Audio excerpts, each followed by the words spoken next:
मेहनत मजदूरी करके एक लड़का अपने परिवार का भरण पोषण करता था। लेकिन एक दिन टहलते टहलते वो एक ऐसे इलाके में पहुंच जाता है जहां पर लड़कियां बहुत अच्छा मेकअप करने के बाद, कम कपड़े पहनने के बाद ग्राहकों को अपनी ओर आकर्षित करती है। और तभी वो लड़का उन सीढ़ियों को चढ़कर सीधा पहुंच जाता है कोठे पर, और वहां जाकर देखता है तो एक से बढ़कर एक लड़की है जिन्होंने अपने तन पर उम्मीद से भी कम कपड़े पहने हुए थे। उन लड़कियों को देखने के बाद वो लोग कहना कि बल आकर्षित होता है, बल्कि उनमें सिर्फ सिलेक्शन करने की कोशिश कर रहा था कि मैं किस किस साथ जाऊं। तभी एक और लड़की की वहां पर अचानक से एंट्री होती है। जब वो देखता है तो उसकी आंखें खुली की खुली रह जाती है। साथ ही वो लड़की उस लड़के को देखती है तो उसकी भी आंखें खुली की खुली रह जाती है। दरअसल वो दोनों एक दूसरे के रिश्ते में भाई बहन लगते थे, और वो लड़का अपनी ही बहन को उस कोठे पर देखकर बहुत ज्यादा आश्चर्यचकित था। परेशान था ये सोच करके ये यहाँ कैसे आई, यहाँ क्या कर रही है। उसके मन में बहुत सारे सवाल थे, और इन सवालों का जवाब जानने के लिए उसने किसी और लड़की के साथ जाने की बजाय बहन के साथ जाना स्वीकार किया और कहा कि मुझे इस लड़की के साथ जाना है। वो लड़की जब उस लड़के को अपने कमरे में लेके जाती है तब वो अपनी आप भी थी जो बताती है, तो उसे सुनने के बाद वो लड़का बैठकर वहां रोने लगता है। उसके बाद जो उस लड़के ने किया था वो वाकई अपना आपने बहुत ही शानदार होता है, जिसकी प्रशंसा कई अखबारों में बहुत अच्छे से की गई थी। आलम नमस्कार। सस्ते काल में उस्मान सैफी आज की जो सच्ची घटना ये शुरू होती है। दरअसल एक लड़का है जो कि पश्चिम बंगाल के 24 परगना क्षेत्र का रहने वाला। वो लड़का उत्तर प्रदेश की जिला मुजफ्फरनगर में एक सर्राफ के यहाँ पर नौकरी करता था। बात कर रहा हूँ 2 दिसंबर 2017 की। उस लड़के को उस सर्राफ के जो मालिक है उसने कहा कि तुम्हें मेरठ में जो सर्राफा है वहां पर जाना है। एक निश्चित दुकान पर उसको भेजा जाता है। जब 2 दिसंबर को ये लड़का चला था मुजफ्फरनगर से मेरठ के लिए, तो इसको जाना है सर्राफा बाजार में, लेकिन उसको कबाड़ी बाजार से होकर गुजरना है। कबाड़ी बाजार को रेड लाइट एरिया भी कहते हैं, और जैसे ही उस रेड लाइट एरिया से गुजर रहा है उस लड़के की नज़र जो उस दुकानों के ऊपर बने हुए मकानों पर पहुंचती है, वहां से झांकती हुई लड़कियों पर पहुंचती है, तो उन लड़कियों को देखकर वो बहुत ज्यादा आकर्षित होता है। कितनी ही लड़कियां ऐसी होती है जो हाथ हिलाकर इशारा कर रही थी, अपनी तरफ बुलवाने की उससे अपील कर रही थी। वो आसपास में जब देखता है तो और कितने ऐसे आदमी वहां से गुजर रहे थे। उन गुजरते हुए लोगों को देखकर भी वो महिलाएं, वो लड़कियां उन्हें इशारा कर रही थी ताकि वो आए, उस तंग गलियों से, तंग सीढ़ियों से चढ़कर वो ऊपर आए और उनके साथ वक्त बिताएं। उस लड़के ने जब उसकी एक लड़की से नजर मिलती है तो उस लड़की को देखकर वह लड़का थोड़ा परेशान सा हो जाता है। और तभी वो लड़की एक पर्ची फेंककर ऊपर से डाल देती है, और जैसे ही वो पर्ची डालती है तो उसमें लिखा हुआ था कि रात को 8 बजे तो मुझसे मिलने के लिए आना। यही बात सुनकर वो लड़का अब इंतजार कर रहा था, क्योंकि उसे उसके मालिक ने सर्राफा बाजार में किसी काम से भेजा था। उस काम को करने के बाद वो अपने मालिक से कहता है कि मालिक, मैं थोड़ा लेट हो जाऊंगा, इसलिए आज काम पर नहीं आ पाऊंगा, मैं कल आ जाऊंगा। उसका मालिक कहता है कोई बात नहीं, तुम कल आ जाना। वो रात 8 बजे होने का इंतजार कर रहा था, और जैसे ही रात के 8 बजते हैं वो उसी कोठे पर उसी सीढ़ी के पास खड़ा होकर जब ऊपर चलता है, चलने के बाद जब देखता है अंदर तो एक महिला है, और वहां उस महिला के इर्द गिर्द कई सारी और लड़कियां हैं जो सुंदर सुंदर है, जिन्होंने उम्मीद से भी कम कपड़े पहने हुए थे। सभी लड़कियों ने मेकअप किया हुआ था, वो और भी ज्यादा खूबसूरत लग रही थी। उनकी कोशिश थी कि वो ग्राहक जो आ रहे थे उन ग्राहकों के रिझाने की कोशिश कर रही थी। और तभी वो लड़की भी आती है जिस लड़की ने पर्ची बनाकर फेंकी थी, उसको रात के 8 बजे आने की बात कही थी। दरअसल वो लड़की भी तभी आ जाती है। उस लड़की को देखने के बाद वो लड़का कहता है कि मुझे इसके साथ जाना है। दरअसल उस लड़की का नाम होता है सबीना। उस सबीना को देखकर वो एकदम से उसका चेहरा खिल जाता है, चमक जाता है, लेकिन उसको अफसोस भी हो रहा था। वो जो लड़की होती है सबीना, वो कोई और नहीं बल्कि उसकी रिश्ते में लगने वाली बहन थी। वो लड़का ये नहीं जानता था कि सबीना यहाँ क्या कर रही है। सैकड़ों किलोमीटर दूर अपने गांव से यहाँ इस कोठे पर इन लोगों के साथ इन कपड़ों में इस मेकअप में जो उसे देखता है तो उसकी भी इच्छा जग जाती है कि वो उसके पास जरूर जाए। और उस लड़की ने भी यही इच्छा जाहिर की थी कि तुम रात के 8 बजे जब आओगे तब मैं तुमसे इतना नाम से बातें करूंगी। ठीक उसकी मांगी हुई जो रकम थी वह तय हो जाती है।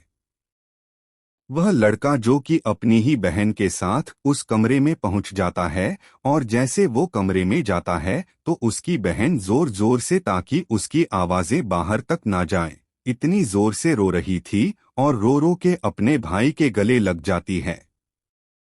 कहती है कि भैया मैं बहुत ज्यादा परेशान हूं, मुझे यहां से निकाल लो। 6.5 महीने से ज्यादा का वक्त हो चुका है और मेरा एक एक दिन एक एक पल कितनी परेशानी से गुजर रहा है, मैं तुम्हें कुछ बता नहीं सकती। तभी वो कहता है कि तुम यहाँ आए तो आई कैसे। तभी वो कहती है कि भैया आने की जो मेन मुख्य वजह है वो कुछ और ही थी। मैं घर से तो निकली थी स्कूल के लिए, पढ़ने के लिए, लेकिन मैं नहीं जानती थी कि एक कार आके रुकती है। उस कार वाले ने मुझे अपने गाड़ी में जबरदस्ती बिठाया और नशा दिया, और जब नशे से आंखें खुलती हैं तो इसी कोठे पर आके खुलती है। शुरू के 15 दिन तो बहुत ही बुरे, बहुत ही परेशानी वाले बीतते हैं, लेकिन उसके इन्होंने जो मेरे साथ जो किया है वो शायद किसी भी बहन बेटी के साथ नहीं होना चाहिए। उस कोठे पे जो ग्राहक आते थे उन ग्राहकों के रिझाने के लिए वो लड़की हमेशा तैयार कर दी जाती थी और उनके साथ वो वक्त बिताती थी। जो ग्राहक आते थे, जो पैसे देते थे, उन पैसों से वो अपने पास भी कुछ थोड़े बहुत रह पाते होंगे। बाकी ज्यादातर पैसे वो उस मालकिन जो होती थी उसको उठेगी वहां तक पहुंच जाते थे। यहाँ बातचीत का सिलसिला चल ही रहा था, लेकिन अचानक ही दरवाजा फिर से खुल जाता है और दरवाजा को जब फूलता है तो वो बाकी बहुत भयानक होता है। एक और लड़की की एंट्री इस कमरे में होती है और जिस तरह से लड़की अपने भाई के सामने बैठी हुई थी, कोई भी महिला, कोई भी लड़की ऐसे किसी ग्राहक के सामने बैठी नहीं सकती। दरअसल उसने पूरे कपड़े पहने हुए थे अपने भाई को से बातचीत करते हुए, और जब कपड़े पहने हुए थे उसने अपने तन को ढका हुआ था और जो बैठने का उसका सलीका था। कोई भी लड़की अपनी परिवार के साथ ही ऐसे बैठ सकती है। उस लड़की को जो नई एक और लड़की आई थी उसे समझने में जरा भी देर नहीं लगी। उसने कहा कि कुछ ना कुछ ऐसी बात है जो तुम उससे छिपाने की कोशिश कर रहे हो। यदि तुमने ये बात मुझसे छिपाने की कोशिश की तो देख लेना, फिर ये बात मैं मालकिन तक पहुंचा दूंगी। लेकिन जब उसने बताया कि ये मेरा भाई है, मेरे गांव का है, और मैंने इससे बताया कि ये मुझे बचाने की यहाँ पर कोशिश करेगा, तभी उस लड़के ने उस लड़की को भी शांत किया। उसने कहा कि तुम्हें परेशान होने की जरूरत नहीं है और मैं कुछ बेहतर करने की कोशिश करूंगा। तुम्हें यहाँ से निकालने की कोशिश करूंगा, लेकिन तुम्हें मेरा साथ देना होगा। और जैसा उन दोनों महिलाओं ने कोशिश की, ठीक वैसे ही कोशिश करने के बाद वो लड़का वहां से कुछ देर के बाद रुकता है और रुकने बाद यहाँ से निकल आता है जिस दुकान पर वो दिन में गया था। उसी दुकान पर फिर एक बार फिर जाने की कोशिश कर रहा था क्योंकि जिस जगह पहुंचा था वहां की नौकर से उसकी जान पहचान थी।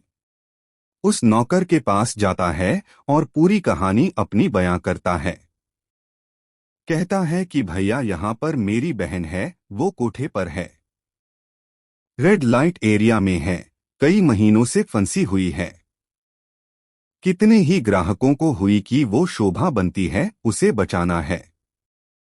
तब वो लड़का उस लड़की को लेकर वो लड़का उस लड़के को लेकर सीधा पहुंचता है नजदीक पुलिस स्टेशन और वहां मिलती है SHO रश्मि चौधरी, साथी DSP संजीव देशवाल होते हैं और इस जिले की उन्हों कमान संभाली हुई थी SSP मंजिल सेनी ने।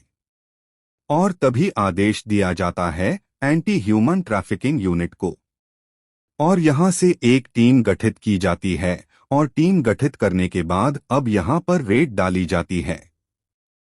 जब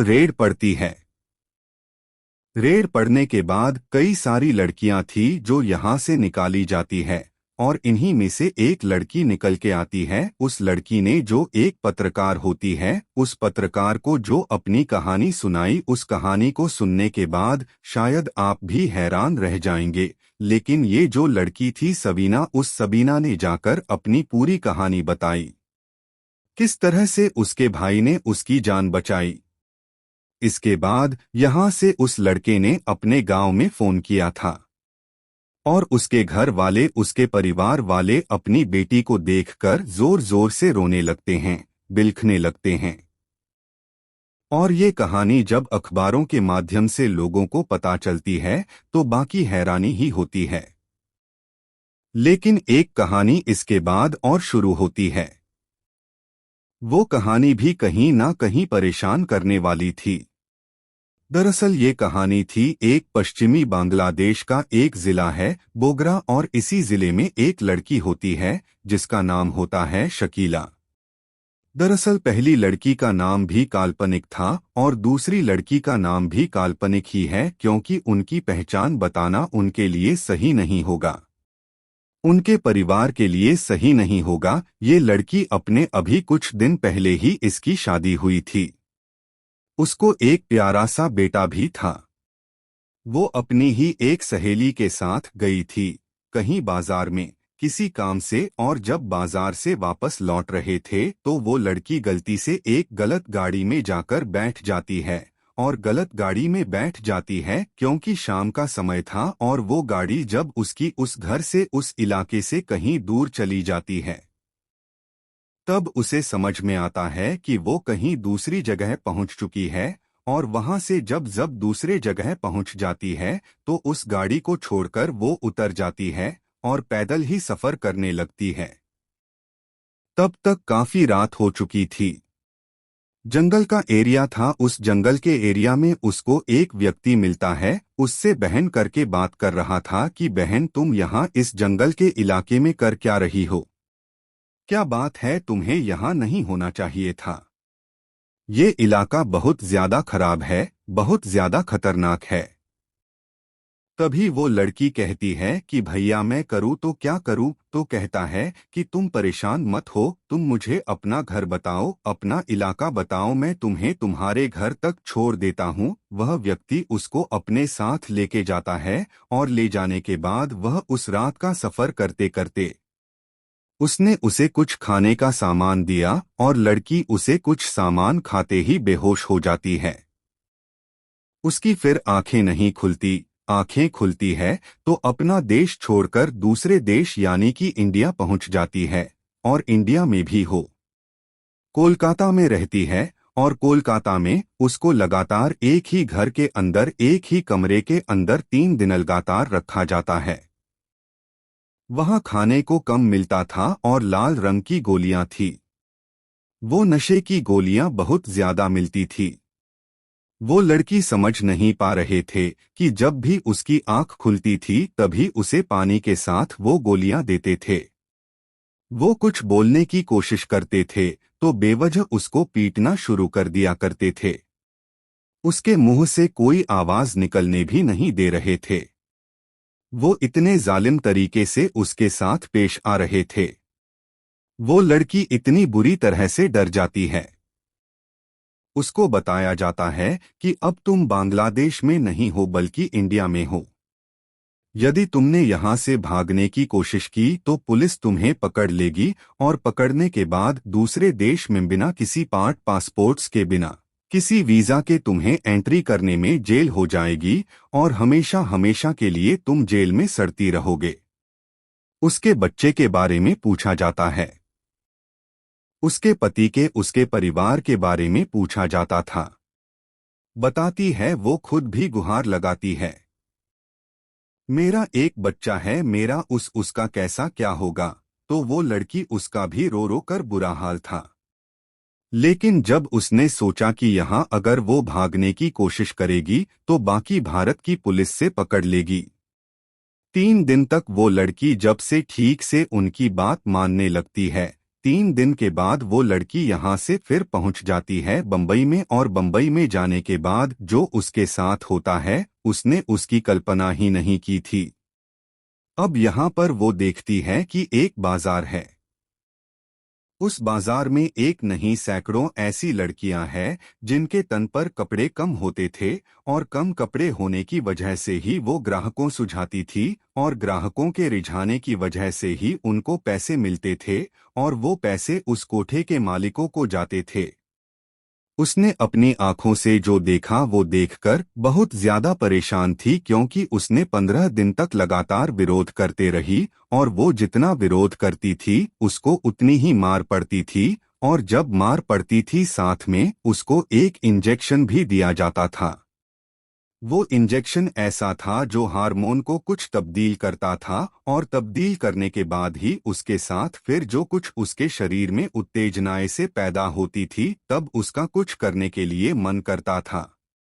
और यही से उसकी जिंदगी ऐसी करवट लेती है कि जिस दिन वो इंजेक्शन नहीं दिया जाता था उसको लगता था बहुत ज्यादा बुरा, और शुरुआत में जो इंजेक्शन की तादाद लगातार दी जाती थी तो उसके अंदर हार्मोन कुछ बदलते थे, और फिर उसको खुद ही पुरुषों से मिलने की इच्छाएं जागृत होती थी। वो अकेली लड़की नहीं थी। जिस कमरे में छोटे से कमरे में रहती थी वहां 1020 लड़कियां इसी तरह से अलग अलग एरिया की होती थी। कोई पश्चिम बंगाल की है तो कोई बिहार की है, कोई यूपी की है तो कोई राजस्थान की है तो कोई हरियाणा की है। इसी तरह की लड़कियां उन छोटे छोटे कमरों में एक भूसे की तरह भरी होती थी। हर लड़की को इंजेक्शन दिया जाता था, और इंजेक्शन देने के बाद फिर वो लड़की अपने काम पे लगती थी। काम भी ऐसा जिसको देखकर शायद सुनकर आपकी भी रोंगटे खड़े हो जाएंगे।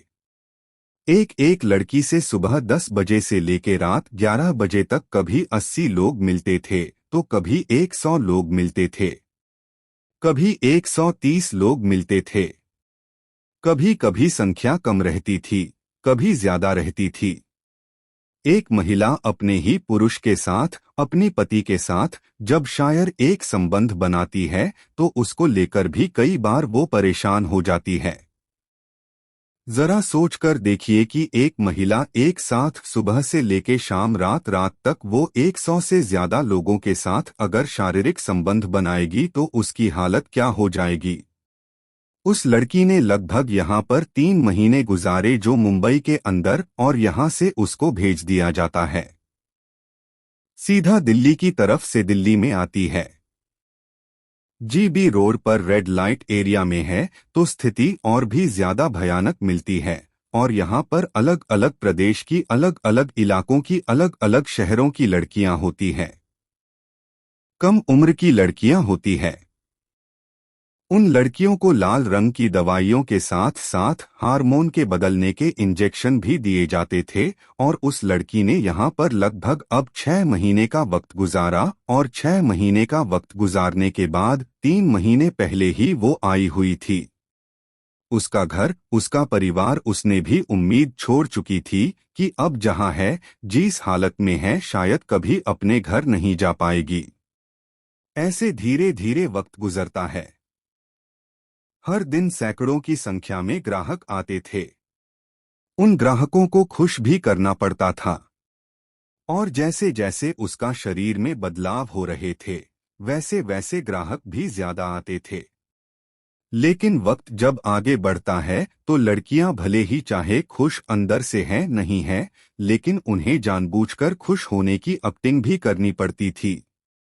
जीवी रोड से उसका फिर ट्रांसफर हो जाता है मेरठ के रेड लाइट एरिया में, जो कि कबाड़ी बाजार के नाम से भी जाना जाता है। और वो लड़की पहुंच जाती है कबाड़ी बाजार में, और कबाड़ी बाजार में जाने के बाद वहां उसकी मुलाकात होती है सबीना से। सबीना की कहानी सुनने के बाद उसको भी लगा कि इस लड़की के साथ कितना गलत होता है, कितना बुरा होता है।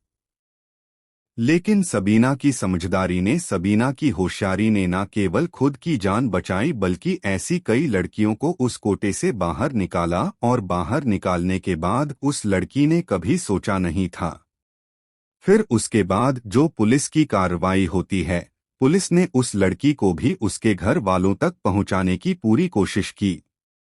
जब 1.5 साल के बाद वो लड़की अपने उस बेटे से मिलती है और उस बेटे से मिलने के बाद उससे बातचीत करने की कोशिश करती है, तो उसकी आंखों में खुशी के आंसू, आंसू के अलावा और कुछ था ही नहीं। वो लड़की जब पत्रकारों से बातचीत करती है तो वो कहती है कि हर रेड एरिया में आने वाली हर लड़की की कहानी एक जैसी ही होती है। बस कोई घर से निकलती है तो अपना भविष्य बनाने के लिए, कोई घर से निकलती है तो नौकरी पाने के लिए, कोई घर से निकलती है तो कुछ नया कुछ करने के लिए। लेकिन बाहर की दुनिया, जो उन्हें बहुत अच्छे लोग लगते हैं, उन्हें ऐसा लगता है कि बहुत ही सुलझे हुए, समझदार, इतने अच्छे, वो पहले इतना अपनापन दिखाने की कोशिश करेंगे। जैसे क्या उस लड़की जो बांग्लादेश में उसके साथ होता है, उसे सामने जो लड़का मिलता है, वो ये दिखाने की कोशिश कर रहा है कि ज़माना बहुत खराब है और तुम इस तरह से रात में अंधेरे में ऐसे कैसे घूम रही हो, इसलिए तुम्हें मेरे साथ होना चाहिए। मैं तुम्हें तुम्हारे घर तक पहुंचा दूंगा। ऐसे ही ज्यादातर लड़कियां होती है जिनको बहुत ज्यादा प्यार दिखाकर, बहुत ज्यादा दोस्ती करके, आजकल सोशल मीडिया पर भी कुछ ऐसे ही चल रहा है।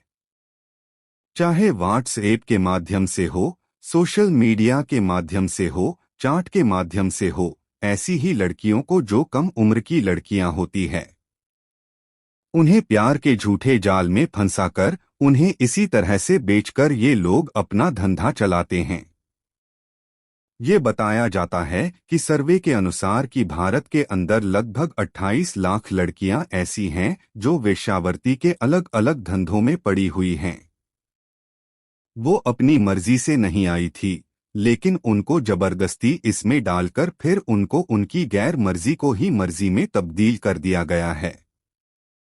दोस्तों, इस घटना के सुनाने का उद्देश्य किसी को परेशान करना नहीं है, किसी का दिल दुखाना नहीं है, बल्कि आपको जागरूक करना है, आपको सचेत करना है। और इसकी कहानी के लिए मैं स्पेशल रूप से धन्यवाद दूंगा अमर उजाला की डिंपल सरोही है, जो कि मेरठ यूनिट में काम करती है।